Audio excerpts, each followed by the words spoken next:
대림절 둘째 주일 하나님께서 이방의 왕 고레스를 일으키셔서 자기의 백성들을 70년 만에 고국으로 돌아가게 할 뿐만 아니라 그들의 손을 통해서 하나님의 성읍을 건축할 거다. 여호와의 성전을 건축할 것이다. 저렇게 약속하시는 이런 말씀입니다. 대림절 둘째 주일을 맞이하면서 우리 주님 기다리는 주의 백성들에게 한 이방의 왕이었던 고레스, 하나님께서 45장 1절은 하나님께서 그에게 기름을 부으셔서 이방의 왕을 통해서 하나님의 구원을 이루신다, 이렇게 말씀을 하고 계십니다. 기름 붓다, 히브리어 기름 붓다라고 하는 말, 마시아흐, 거기에서 메시아가 나왔습니다. 기름 붓는다는 뜻이죠. 우리 주님이 메시아이시잖아요.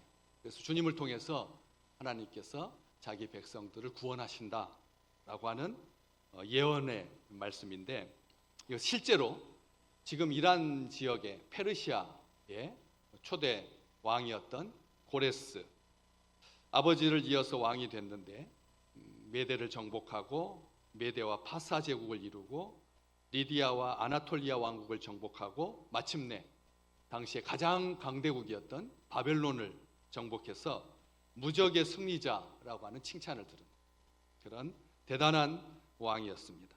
성경에 이사야서 41장, 44장, 45장, 46장 4장에 걸쳐서 이사야에서만 고레스에 대한 예언이 나와 있고, 역대하 36장 그리고 에스라 1장 구약 성경에 상당히 많은 부분에서 이 고레스의 실명을 거론하고 있죠. 45장 1절, 오늘 앞에 지금 45장 보고 계시는데, 여호와께서 그의 기름 부음을 받은 누구에게? 고레스에게. 고레스라고 하는 그 이름이 정확하게 기록되어 있죠. 그렇기 때문에 이 사건은 살다 보면 하나님께서 이방의 왕을 일으키셔서 자기 백성을 구원하신다라고 하는 일반화를 시켜서는 안 됩니다. 왜냐하면 고레스에게 딱 맞는 예언이 성취되었기 때문에 그런 것이죠. 고레스는 열국의 왕이었던 외할아버지가 어느 날 꿈을 꾸었는데, 딸내미가 오줌을 쌌는데 온 세상을 다 삼키는 그런 꿈을 꾸었습니다. 참 우리가 꿈을 어떻게 해석하느냐에 따라서 이거 딸을 통해 가지고 온 세상을 정복할 것이다, 이렇게 좋게 해석할 수도 있고 나쁘게 해석할 수도 있겠죠. 그런데 왕은 심각하다. 이게 내 아들을 통해서 이 세상을 정복한 것이 아니라 이 딸을 통해서 이 세상이 정복된다면 이게 외손으로 이렇게 연결될 텐데 하는 것이 거슬렸던 거죠. 그래서 딸을 아주 허름한 사람한테 시집을 보냅니다. 그리고 또 그래도 못 믿어서 외손자를 낳았다고 하니까 죽이려고 그렇게 했죠. 그런데 빼돌린 사람이 있었고, 그리고 그 고레스의 아버지 된 자는 자기 아들이 죽은 시신을 대신 주고 그 고레스를 키우게 되어서 이렇게 온 세상 23개 나라를 정복한, 소아시아와 중앙아시아 전체를 강대국을 이룬 아주 어마어마한 왕으로 성장하게 되죠. 하나님께서 이방 나라의 왕을 통해서 자기 백성을 구원하신다. 우리는 어디까지 하나님 앞에 믿느냐면 하나님께서 우리를 구원해 주실 줄로 믿습니다. 여기까지 믿는다. 그런데 하나님께서 왜 하필이면 이방의 왕을 통해서 구원하시느냐는 거예요. 이게 싫다는 겁니다. 성경에 기록하기를 다윗의 후손이 우리를 구원할 거다. 이스라엘 백성들은 다윗의 자손이 메시아가 올 거다, 이렇게 기다리고 있었는데 하나님께서 뜬금없이 이방의 왕을 통해서 자기 백성을 구원하시겠다라고 하니까 이게 싫었던, 이 일을 제기합니다. 싫었던 것이죠. 하나님께서 그 구원하는 방법을 우리가 생각하는 방식대로 구원해 주셔야지 왜 하나님 마음대로 하십니까? 하면서 하나님 앞에 이 일을 제기하는 것. 그래서 이사야 선지자는 그런 식으로 하나님 앞에 까불지 마라, 함부로 하지 마라, 하나님의 그 주권에 대해서 의심하지 마라.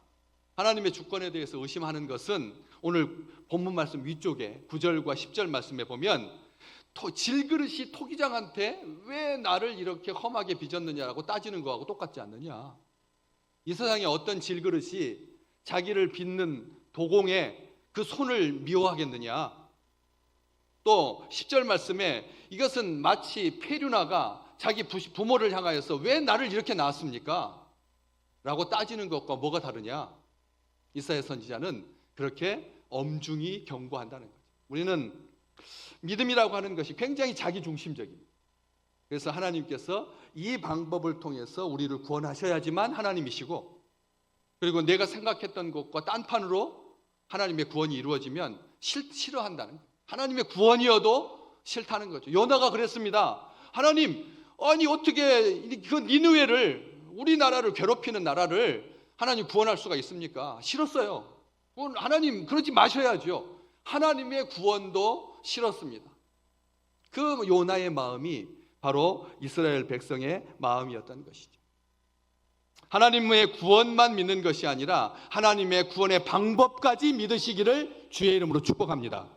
하나님의 전적인 주권 하에서 하나님이 이루시는 건데 우리는 그것도 싫어한다. 내가 내 의지대로 내 계획대로 이루어지는 것이 하나님의 뜻이고, 구원일지라도 하나님의 뜻대로 하는 것은 원치 않는. 그래서 사도 바울은 로마 교회에 이같이 편지했죠. 로마서 9장 20절과 21절. 이 사람아, 우리나라의 말에도 이 사람아, 이 양반이, 뭐 이런 말 얼마나 듣기 싫은 말이에요. 하나님께서 바울을 통해서 이 사람아, 네가 누구이기에 감히 하나님께 반문하느냐, 의문을 제기하느냐, 지음을 받은 물건이 지은 자에게 어찌 나를 이같이 만들었느냐 말하겠느냐. 토기장이가 진흙 한 덩어리를 가지고 하나는 귀 있을 그릇을 만들고 또 다른 하나는 천 있을 것을 만들 수 있는 권한이 없느냐. 어떠십니까? 우리가 대림절 두 번째 주일을 맞으면서 하나님의 구원을 기다립니다. 그럴 때 하나님의 구원의 방법까지 우리가 감나라 대추나라 해서는 안 된다라는 것이죠. 하나님께서 고레스를, 이방의 왕을, 고레스는 하나님 모르는 사람이었습니다. 하나님 모르는 사람이었습니다. 그런데 이 세상을 지배한 여러 왕들 중에 고레스만큼 자기가 정복한 나라의 신을 존중하고 그 민족의 종교를 존중한 그런 왕은 없다라고 평가를 받을 만큼 대단한 사람이죠. 그러니까 자신이 있는 겁니다. 우리나라의 신만 섬겨야 된다라고 하지 아니하고 자기가 정복한 나라의 신 문화 가치관에 대해서 존중히 여기고 함부로 학살하지 아니야. 그런 고레스인데 우리 주님 메시아의 아주 중요한 정확한 예표인 것이죠. 우리 주님께서 오늘 13절 이렇게 말씀하십니다. 내가 공의로 그를 일으킬 것이다. 내가 공의로 그를 일으킨지라 그의 모든 길을 곧게 할 것이다. 고레스를 일으키시면서 하나님께서 모든 힘을 자기가 세운 고레스에게 부여하고 있는 것을 보게 됩니다. 더 쉬운 세번역 성경에 보면 이 부분을 이렇게 해석을 하고 있습니다. 바로 내가 하나님, 바로 내가 그를 의의 도구로 일으켰으니 그의 모든 길을 평탄하게 하겠다. 아멘. 하나님께서 일으키신 자의 그 모든 길을 평탄하게 하겠다라고 말하는데, 하나님께서 고레스를 일으키실 때 무엇로 일으키셨느냐? 오늘 말씀하고 있습니다. 공의로 일으키셨다. 공의로 일으키시겠다. 이 공의라고 하는 말은 윤리적으로, 정치적으로, 도덕적으로 바르다라는 그런 얄팍한 그런 개념이 아닙니다. 윤리적으로 바른 게 아니라는 공의가, 이 공의가 공적인, 객관적인, 그래서 검증된 그런 정도의 의도 아닙니다. 성경에서 이 공의라고 하는 단어가 나오면 철저하게 관계적인 용어라고 하는 것을 알 수가 있습니다. 공의라고 하는 것은 어떤 선악 판단의 기준이 아니라 철저하게 관계적인 용어. 무슨 뜻이냐면 관계가 요구하는 의무를 상호 성실하게 수행할 때 나오는 아름다운 상태가 공의입니다. 공의는 관계가 요구하는 의무를 서로 간에, 상호 간에 성실하게 수행할 때 나오는 아름다운 상태가 공의다. 이렇게 말합니다. 이 얼마나 아름다운 이 용어냐면, 이 공의가 얼마나 빛된, 얼마나 하나님의 의지적인, 하나님의 성실하심, 하나님의 미쁘심을 고스란히 담아내고 있는 것이 이 하나님의 공의인데, 하나님께서 고레스를 세우실 때 그렇게 하나님의 철저한 헌신, 하나님께서 한 사람을 일으키실 때도 이렇게 정확하실 수가 있을까 싶을 만큼 성경에 예언되고, 그리고 성실하심과 미쁘심으로 그를 일으켜 세우는 것을 볼 수가 있는데, 오늘 13절 보고 계시는데 조금만 위로, 5절 정도 위로 올라가면 8절을 한번 잠깐 보실래요? 8절 우리 한번 같이 읽어보겠습니다. 자막에도 있습니다. 같이 읽습니다. 하늘이여 공의를 뿌리며 구름이여 의를 부를지어다. 땅이여 열려서 구원을 싹트게 하고, 나 여호와가 이 일을 창조하였느니라. 아멘. 하나님께서 얼마나 공의로우시냐, 얼마나 공의로우시냐. 한 사람 일으키실 때, 우리가 투표로 대통령을 일으키는데, 투표로 대통령을 일으키는데 우리가 진짜 신실함으로, 의로움으로, 그의 온전한 것을 알고 그렇게 세운 건가?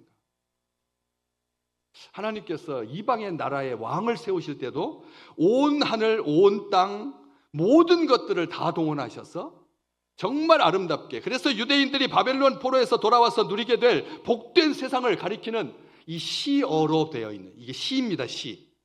하늘이여 위로부터 공의를 뿌리며 구름이여 의를 부를지어다. 땅이여 열려서 구원을 싹트게 하고 공의도 함께 움돋게 할지어다.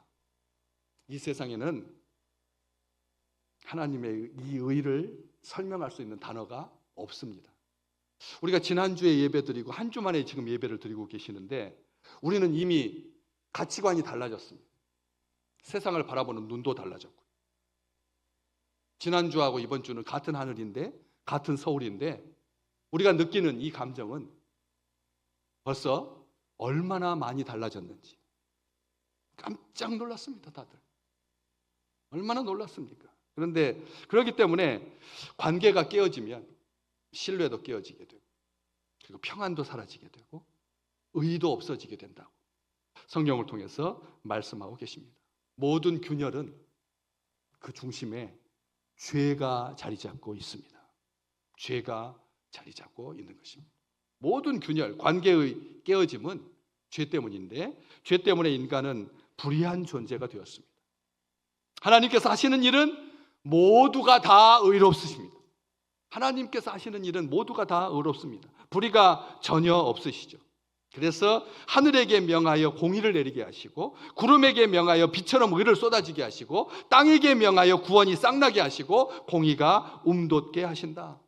하나님과의 바른 관계가 모든 아름다운 것들의 토대이며 성취임을 믿으시기를 주의 이름으로 축복합니다. 하나님과의 관계가 중요한 것이지 사람과의 관계가 중요한 게 아니라고. 의로운 자를 또 일으키실 것입니다.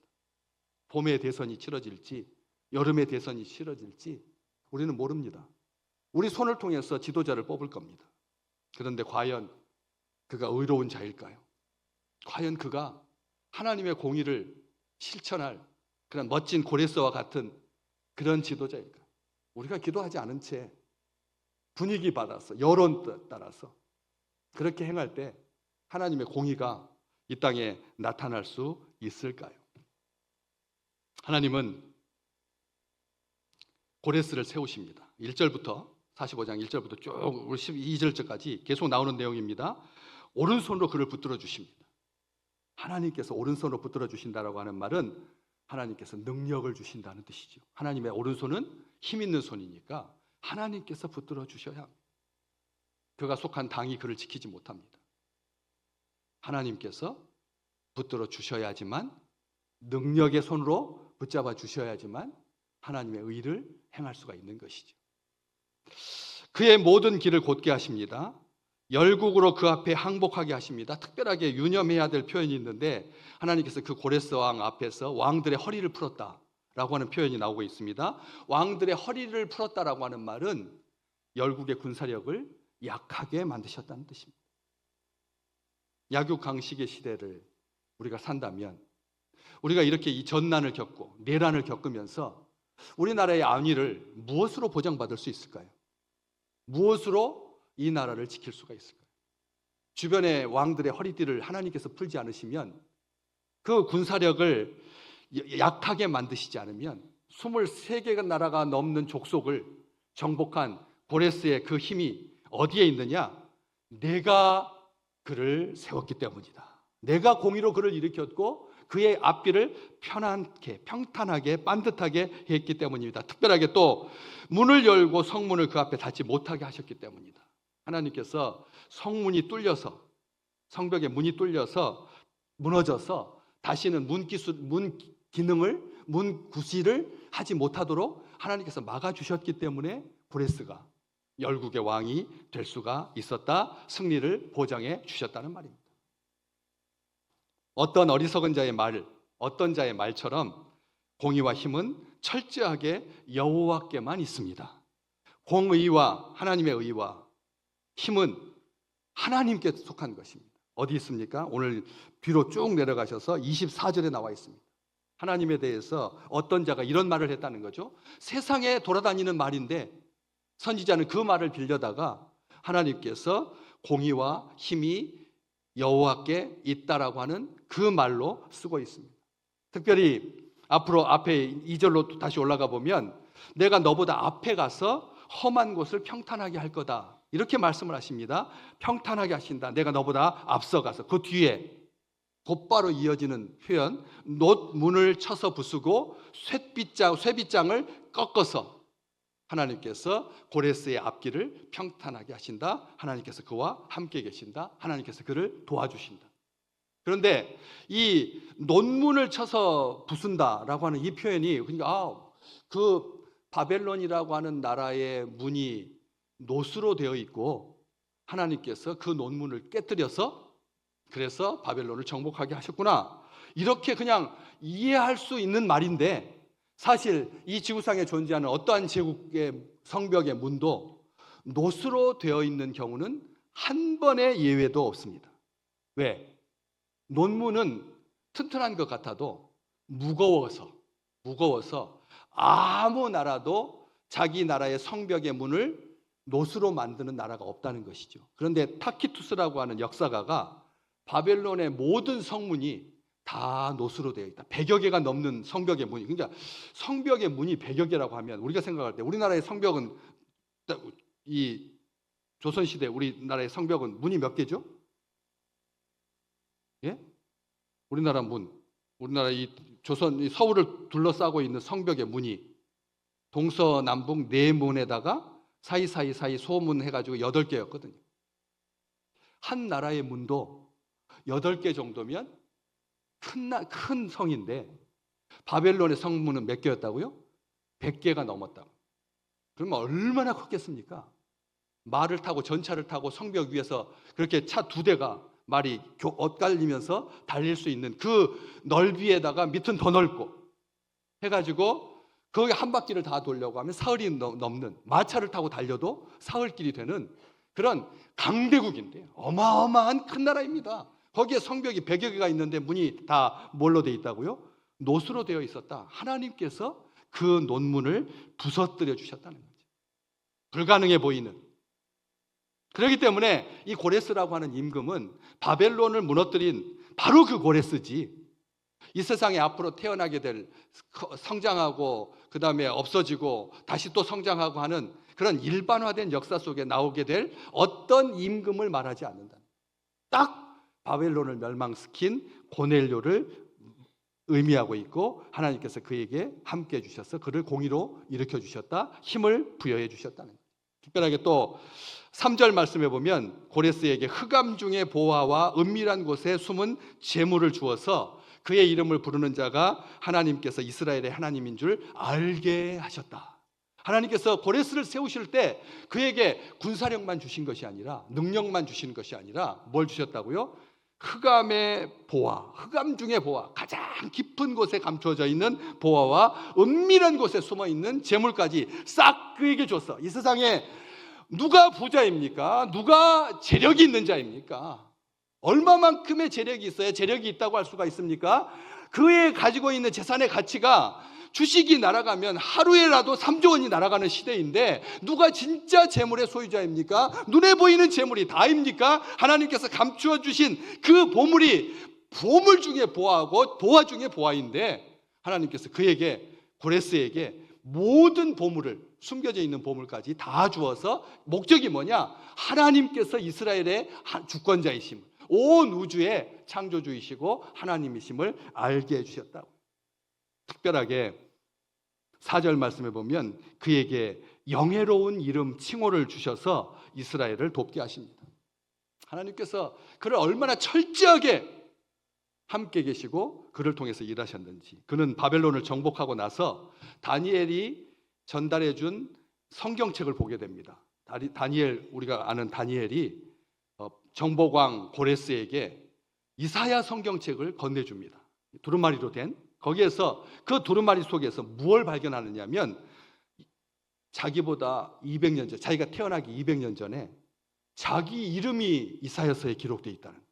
자기 어디에 기록되어 있어요? 여기 지금 오늘 45장 1절에도 이름이 나오잖아요. 고레스라고 하는 이름이 나오고 있고, 하나님께서 자기 이름을 200년 전에 기록하고 있고, 그리고 그가 바벨론을 무너뜨리기 위해서 했던 아주 치밀한 전략, 다른 뭐 어떤 공격으로도 바벨론을 무너뜨릴 수가 없었는데 뭘 해서? 물길을 돌려서, 해자를 돌려가지고 물이 마른 다음에 바벨론을 정복했거든요. 그런데 이사야 선지자는 200년 전에 고레스가 그 바벨론을 무너뜨릴 때 강물을 마르게 해서 바벨론을 정복할 것이다라고 하는 예언이 나오거든요. 이사야서를, 이런 자기에 대한 내용을 보고 깜짝 놀랍니다. 도대체 하나님을 모르던 사람이 성경책에 자기 이름이 기록되어 있고 자기의 전략까지 기록되어 있는 것을 보면서 하나님에 대해서 어떤 생각을 가지겠습니까? 경악을 금치 못하게 된 거죠. 하나님은 어떤 하나님이냐? 에스라서 1장 2절에 기록되어 있습니다. 고레스가 뭐라고 말합니까? 하나님을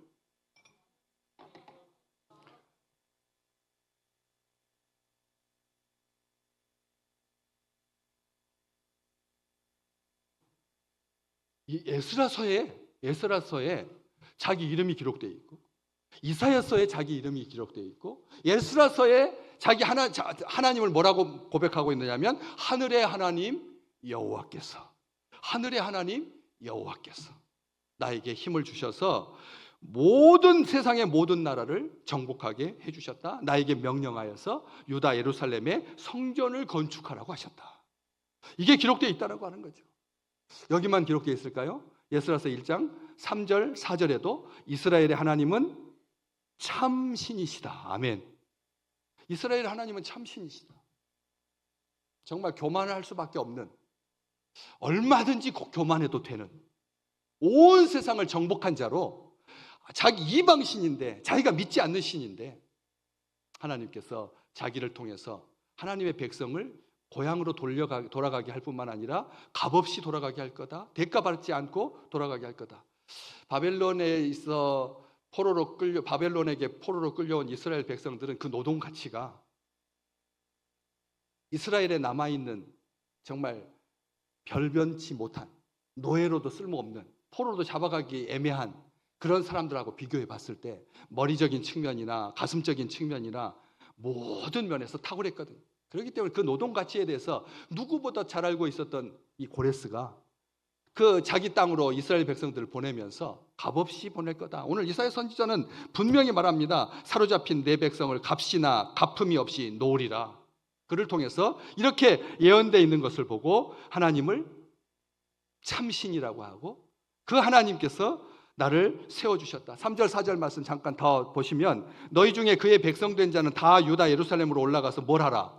이스라엘 하나님 여호와의 성전을 건축하라. 그는 예루살렘에 계신 하나님이시라. 그 남아있는 백성이 어느 곳에 머물러 살든지 그곳 사람들이 마땅히 무얼, 은과 금과 그 밖의 물건과 짐승으로 도와주고, 그 외에도 예루살렘에 세울 하나님의 성전을 위하여 예물을 기쁘게 드릴지니라. 놀라운 말이죠. 이 놀라운 하나님의 그 예언을 고넬료가 확인한 다음에 얼마나 놀랐는지, 그 하나님에 대해서 그렇게 고백한 다음에 조서를 씁니다. 조서를 왕 명령을 조서를 써서 온 세상 가운데 공표하죠. 에스라서 1장 1절에 기록되어 있습니다. 바사왕 고레스 원년에 여호와께서 예레미야의 입을 통해서 하신 말씀을 이루게 하시려고, 예레미야 입술을 통해서 뭐라고 예언되어 있느냐면 70년 만에 너희가 고국으로 돌아올 거다라고 하는 그 예언의 말씀을 이루게 하시려고 누구의 마음을 움직이셔서? 바사왕 고레스의 마음을 감동시키심에 그가 뭐 했다고요? 온 나라에 공포도 하고 조서서도 내렸다. 너희는 고국으로 돌아가라. 그리고 주변에 있는 사람들이 너에게 성전을 건축할 수 있도록 많은 예물들을 줄 거다. 값없이 거저가도 좋다. 이런 공포를 했다는 거죠. 이게 성경책에만 딱 기록되어 있다면, 뭐 성경책 이렇게 짜집기하고 저렇게 예레미야서, 그 다음에 고레스에 기록하고 있는 역대하, 이사야서, 에스라서, 이렇게 4권 정도가 고레스에 대해서 기록하고 있으니까 비교적 사실인 것 같다. 이렇게만 생각하지 말라고 하나님께서 2000년이지, 이게 2600년, 주님께서 오시기 6세기 전에 사람이 고레스 왕이거든요. 그보다 200년 전에 이사야를 통해서 예언해 주셨거든요. 그러니까 고레스가 지금으로부터 2600년 전 사람인데 2600년 만에 놀라운 발견을 하게 됩니다. 사진 하나를 잠깐 보실까요? 뭐죠? 어서 많이 보던 거예요? 옥수수 다 빼먹고 남은 옥수수 가운데인가요? 고레스의 실린더라고 하는 것은 원통이라는 뜻입니다. 고레스의 실린더입니다. 1879년에 그 바벨론 유적지에서 발견된 귀한 유물이죠. 이게 무슨 유물일까요? 얼마나 성경이 사실이고 진리라고 하는 것을 고고학적 발굴을 통해서 증명한, 정말 2000년, 2600년 전의 사건을 보여주는 실린더, 지금 대형 박물관에 보관되어 있고, 바벨론 전역에 이 페르시아의 고레스의 조서입니다. 조서, 에스라서 아까 1장 1절에 모든 나라에 온 나라에 공포도 하고 조서도 내렸다라고 하는 이 기록이 있는 이것을 이 실린더가 기록하고 있는데, 내용이 뭐가 써져 있을까요? 이렇게 써져 있습니다. 여기 고레스 실린더에 실린 내용입니다. 나 고레스, 바벨론을 정복한 왕이다 하고 난 오랫동안 황폐되어 온 성소들과 그 안에 있던 기구들을 티그리스강 저편 이스라엘 땅으로 신성한 도성들로 귀환시켰으며, 성전에서 바벨론이 빼앗아온 예루살렘 성전에서 훔쳐간 모든 성전의 기명들을 다시 예루살렘으로 귀환시켰으며, 그것의 원주민들을 모아 성전들의 거주지로 귀환시켰다. 이 내용이 요 실린더에, 고레스 실린더에 딱 발견된 겁니다. 기가 막힌 일이었죠. 하나님의 말씀이, 하나님의 약속이, 하나님의 성취가 세상이 증명해 준 그런 놀라운 사건이었습니다. 하나님께서 하신 말씀을 이루신다. 하나님께서 공의로 자기 백성을 일으키신다. 하나님께서 바른 관계로 우리의 앞길을 평탄하게 해주신다. 여기 특별하게 백성을 값없이 놓으리라, 값이나 값음이 없이 놓을 거다, 완전하게 놓아줄 거라는 뜻인데, 완전하게 놓아주실 것이라고 하는 건데, 여기에 갚음을 전제한 놓음, 그렇죠, 얼마든지 있습니다. 네가 만약 어떻게 하면 내가 이렇게 하리라 라고 하는 갚음을 전제한, 값을 전제한 노임도 일상 속에서 많지만, 갚음을 전제한 노임이 사람들을 굉장히 힘들게 만들거든요.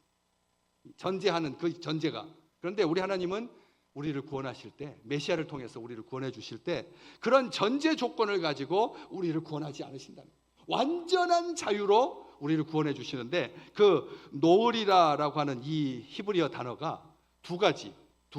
노을이라고 하는, 놓는다라고 하는 말이 어떤 의미예요? 포로지에서 놓아준다라고 하는 말은 해방시켜 주신다, 자유케 한다라고 하는 말이잖아요. 그런데 그게 단순하게 그렇게 노예가 풀려나는 그런 의미만을 담고 있느냐? 아닙니다. 파견한다, 파송한다, 라고 하는 의미가 있는 것입니다. 하나님께서 우리 주님을 통해서 우리로 하여금 이 땅에 사는 동안 얽매이지 않도록 자유케 하시는, 해방케 시켜주시는 그 놀라운 은혜를 선물로 주시지만 더 귀한 은혜는 뭐냐? 이 세상에 우리를 파송해 주시고 파견해 주신다. 우리가 성탄절을 맞으면서 이 파송자의 사명, 이 파송자의 기쁨으로 충만하시기를 주의 이름으로 축복합니다. 단순한 포로 석방, 죄로부터 놓이는 정도가 성탄의 본질이 아니라는, 우리를 세상으로 다시 보내시는, 포로 석방을 통해서 예루살렘 성전을 재건하게 하시는, 하나님의 집을 지어가게 하시는, 하나님의 나라를 완성하게 하는 이 놀라운 복을 강조하고 있는 것이죠. 놓으리라라고 하는 말은 파견한다, 파송한다는 뜻입니다. 하나님의 능하신 선하신 손이 우리와 함께 계셔서 이 나라를 하나님의 나라로 돌이킬 수 있는 그 능력을 우리에게 주시고 우리가 그 기쁨을 마음껏 누리는 주의 백성들 되시기를 주의 이름으로 축복합니다. 하나님은 우리를 사랑하십니다. 하나님은 우리를 사랑하셔서 의의 왕을 보내주셨습니다. 참된 왕, 고레스는 역사 속에 끝났지만 우리 주님은 다시 오실 우리의 왕이고 메시아이신, 우리가 영원토록 함께 하시는 세상으로 우리를 보내시고 우리로 하여금 하나님의 구원을 제한하지 아니하고 하나님께서 어떤 식으로 이 나라를, 이 백성을, 이 주의 가정을 일으키실지 선한 기대를 가지고 큰 기쁨으로 성탄절을 준비하는 아름다운 식구들 되시기를 주의 이름으로 축복합니다.